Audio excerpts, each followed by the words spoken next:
Assalamualaikum warahmatullahi wabarakatuh. Oke teman-teman, di sini isi konten kami ini akan membedah atau membahas juga menjelaskan buku terkait gender. Nah, buku yang kami akan bedah ini ialah buku Edukasi The Ocean Gender, Power and Schooling, yang mana kurang lebih bukunya seperti ini dengan berjumlah 137 halaman. Oke teman-teman, sebelum kami membahas apa yang menurut kami menarik, kami akan memperkenalkan diri terlebih dahulu, siapa kami dan asal kami. Kami dari mahasiswa Universitas Bengkulu, Fakultas Keguruan dan Ilmu Pendidikan, Prodi Pendidikan Formal, angkatan 2023. Nah, mungkin di sini kami juga akan memperkenalkan diri. Nama saya Poirel Agustin dan rekan saya Kartika Arya Konsan. Oke, mungkin untuk menghemat waktu lanjut saja akan pembahasan buku. Yang akan kami ambil ialah di bagian 6. Mungkin juga nanti teman-teman memiliki buku ini. Bagian 6 ini ada di halaman 64. Nah, kenapa kami mengambil bagian 6 ini? Karena bagian 6 ini mendapatkan judul menghargai suara perempuan. Nah, bagi kami juga materi ini sangat menarik untuk dibahas, karena bagaimana kita harus bisa menghargai suara perempuan, bagaimana kita bersikap dengan perempuan, agar ketika ada pembicaraan kita bisa sama-sama menghargai apa itu pendapat dari perempuan maupun laki-laki. Nah, mungkin akan nanti dijelaskan juga dibahas lebih dalam. Yang pertama oleh rekan saya Kartika, yaitu mengenai menantang penguasaan alam. Mungkin boleh tolong dijelaskan kepada teman-teman apa sih itu menantang penguasaan alam mengenai menghargai suara perempuan. Itulah menurut saya tentang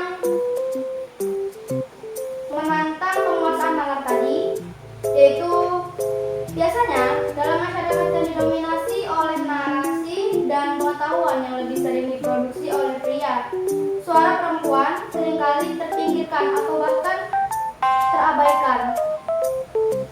Itulah nyatanya dari penguasaan nalar, di mana narasi yang mendominasi cenderung menciptakan realitas sosial yang memihak pada satu kelompok tertentu. Menghargai suara perempuan menjadi penting dalam menantang penguasaan nalar ini. Suara perempuan membawa perspektif yang unik dan pengalaman hidup yang berbeda, yang dapat melengkapi dan memperkaya diskusi serta pengambilan keputusan. Ketika suara perempuan diabaikan atau dianggap remeh, kita kehilangan potensi kontribusi yang beragam dan penting bagi perkembangan masyarakat yang inklusif dan berkeadilan. Tantangan yang dihadapi biasanya menghargai suara perempuan, termasuk adanya stereotip gender yang mengikat peran dan kapasitas perempuan, serta kesenjangan akses terhadap pendidikan, pelatihan, dan kesempatan.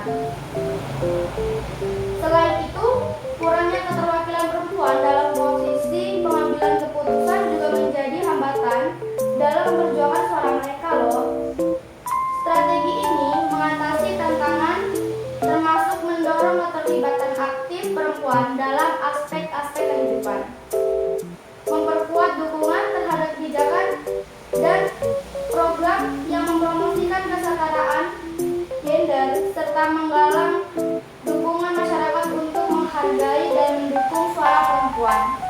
Dengan demikian, kita dapat menciptakan lingkungan yang lebih inklusif dan memperdaya bagi perempuan untuk menyuarakan pandangan dan aspirasi mereka, serta menantang dominasi narasi yang mendeskripsi. Oke, teman-teman, mungkin yang dimaksud rekan saya itu mengapa suara perempuan itu sangat harus dihargai oleh kita para laki-laki, karena suatu pendapat atau suatu masukan dari perempuan itu sangat-sangat membantu untuk kita dalam menyelesaikan masalah. Nah, bagaimana cara kita menghargai perempuan, menghargai suara-suara perempuan? Karena ketika seorang laki-laki hanya berpikir dengan otak mereka tanpa bantuan perempuan, itu seperti ada yang kurang. Nah, maka dari itu suara-suara perempuan ini harus kita dengar dan harus kita masuk agar bisa menyelesaikan suatu permasalahan. Nah, di sini juga kenapa si perempuan itu sering dikecualikan atau sering dibungkam suara-suaranya? Mereka padahal melakukan hal-hal yang bisa mengutamakan nalar mereka dibandingkan wacana alternatif dan posisional dari laki-laki. Nah, melalui asumsi yang tidak dinyatakan bahwa ruang kelas atau seminar dapat dijadikan ruang aman di mana wacana dominasi dan penindasan cukup dinetralkan. Nah, di sana bisa sangat sekali untuk menyeimbangkan antara suara perempuan dan suara laki-laki. Dengan adanya seminar yang sangat mendominasikan atau menyeimbangkan antara perempuan dan laki-laki, itu bisa sangat membantu suara-suara perempuan di masyarakat untuk didengar. Dengan kata lain, upaya ini dapat menangguhkan hubungan kekuasaan, sementara hubungan kekuasaan tersebut justru dibahas dan dibedah. Oke, catatan di sini pentingnya penekanan suara terhadap laki-laki dan perempuan tidak hanya dikhususkan oleh para laki-laki. Berpikir kritis juga merupakan sifat yang rasionalis, sehingga semua peran maupun laki-laki dan perempuan sangat dibutuhkan di dalam berpikir kritis maupun menyelesaikan masalah dan juga saling memberi pendapat. Oke, lanjut ke materi selanjutnya teman-teman. Oke, baiklah teman-teman, mungkin itu tadi penjelasan atau pembahasan mengenai menghargai suara perempuan. Bagaimana cara-cara kita untuk menghargai suara perempuan. Nah, mungkin tadinya sebelum materi, sekarang kami akan memberikan contoh bagaimana sih caranya untuk menghargai suara perempuan. Nah, bagaimana menurut atau bagaimana contohnya dari menghargai suara perempuan menurut? Menurut saya ya, contoh dari menghargai perempuan itu seperti satu, memberi dia ruang diskusi yang inklusif. Ketika ada pertemuan atau diskusi, pastikan bahwa suara perempuan didengarkan dengan penuh perhatian dan dihargai tanpa diabaikan dan diremehkan. Yang kedua, mengamati dan menerima masukan. Mendengarkan dengan sungguh-sungguh ketika perempuan berbicara dan menerima masukan mereka dengan terbuka tanpa mengkritik dan meremehkan ide-ide dari mereka. Yang ketiga, memberikan kesempatan mereka berbicara ya guys.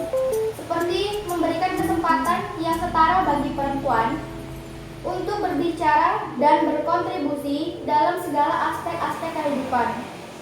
Mulai dari diskusi keluarga hingga rapat-rapat kerja gitu. Yang keempat, menghargai pengetahuan dan pengalaman. Mengakui pengetahuan dan pengalaman unik yang dimiliki perempuan itu, serta menghargai kontribusi mereka dalam memecahkan masalah dan pengambilan keputusan. Nah, itu contoh dari saya. Kalau menurut kamu gimana, Fadil? Nah, kalau menurut aku mungkin ada 3 contoh dari menghargai suara perempuan. Nah, kamu tadi kan sudah menjelaskan atau juga memberikan contoh 4 contoh. Nah, mungkin di sini saya akan menambahkan 3 saja. Yang pertama itu mendorong keterlibatan aktif. Nah, bagaimana cara kita seorang laki-laki untuk mendorong keterlibatan aktif perempuan itu? Kita harus mendorongnya untuk bisa maju dan juga berani akan keteraktifannya untuk berbicara maupun memberikan pendapat terhadap suara-suara yang akan ingin dia berikan. Kita harus mendorong keberaniannya itu agar suara-suara perempuan itu bisa didengar.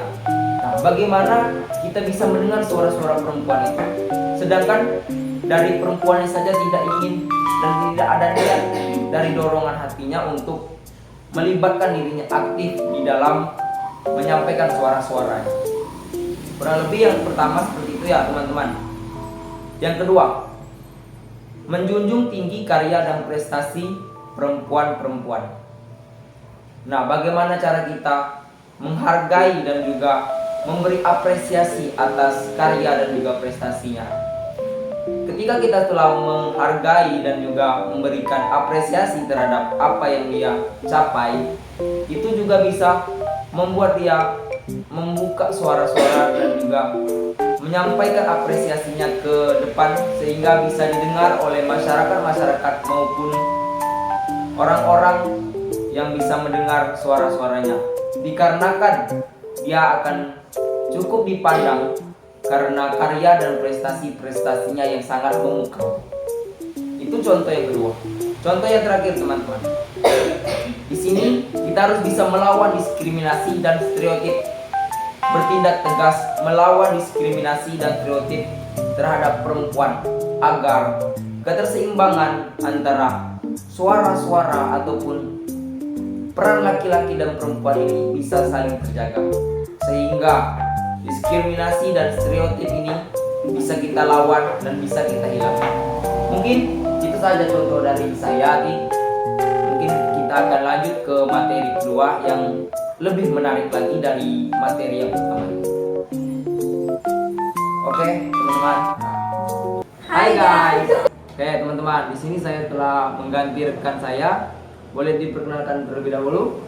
Perkenalkan, nama saya Miska Aulia Zirafila. Nah, Miska ini adalah mahasiswa Prodi Pendidikan Non Formal angkatan 2023 juga.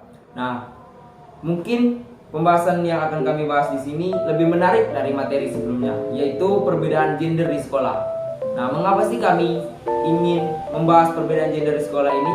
Mungkin bisa tolong dijelaskan kepada Miska? Jadi kenapa kami memilih materi ini? Karena materinya menurut kami sangat menarik dan banyak kita temukan di sekolah-sekolah. Oke teman-teman, jadi pembahasannya itu mengenai dominasi laki-laki atas ruang dan waktu di sekolah, mengacu pada kecenderungan laki-laki untuk mendominasi dalam penggunaan ruang fisik dan waktu di lingkungan sekolah. Contohnya seperti dalam kelas, lingkungan sekolah. Laki-laki mungkin cenderung lebih banyak berbicara atau mendominasi percakapan daripada perempuan. Hal ini bisa juga terlihat dalam penggunaan fasilitas sekolah seperti lapangan dan ruang permainan, di mana laki-laki cenderung mendominasi area tersebut. Faktor-faktor seperti budaya yang mengagungkan atribut maskulinitas, perbedaan sosialisasi gender, serta pengaruh media dan teknologi dapat memperkuat pola ini. Implikasinya, perempuan mungkin merasa kurang nyaman atau kurang termotivasi untuk berpartisipasi aktif di lingkungan sekolah.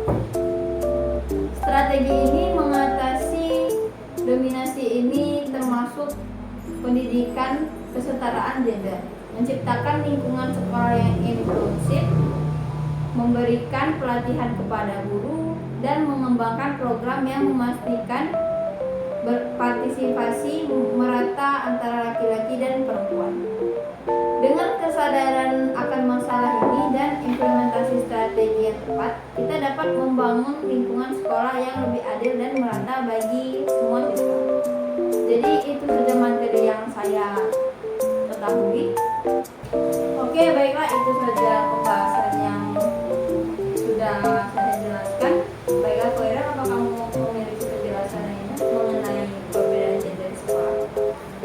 Oke, mengenai perbedaan gender di sekolah, mungkin saya akan mengambil materi tentang mengambil mata pelajaran di sekolah menengah. Nah, ini sangat menarik dikarenakan sudah menjadi pengalaman dan juga sudah pernah kita lihat bagaimana pengambilan mata pelajaran di sekolah menengah atas itu didominasi oleh laki-laki dan perempuan. Contohnya, anak laki-laki cenderung memilih pendidikan jasmani, geografi, dan juga olahraga. Nah, kenapa itu bisa terjadi? Mungkin laki-laki itu lebih suka mengotak-atik dan juga lebih memilih hal-hal yang tidak ribet dan mudah dikerjakan tanpa memikirkan hal-hal yang rumit. Sedangkan perempuan lebih memilih mata pelajaran yang bersifat seperti bahasa-bahasa dan juga keilmuan, karena perempuan seringkali suka hal-hal yang berbaur untuk berpikir kritis. Nah, itu sangat bisa kita pahami dan juga kita bedah secara bersama kenapa itu bisa didominasi oleh laki-laki dan perempuan. Padahal bukti yang ada di data, tidak semua mata pelajaran pendidikan jasmani, geografi dan juga mesin itu didominasi oleh laki-laki.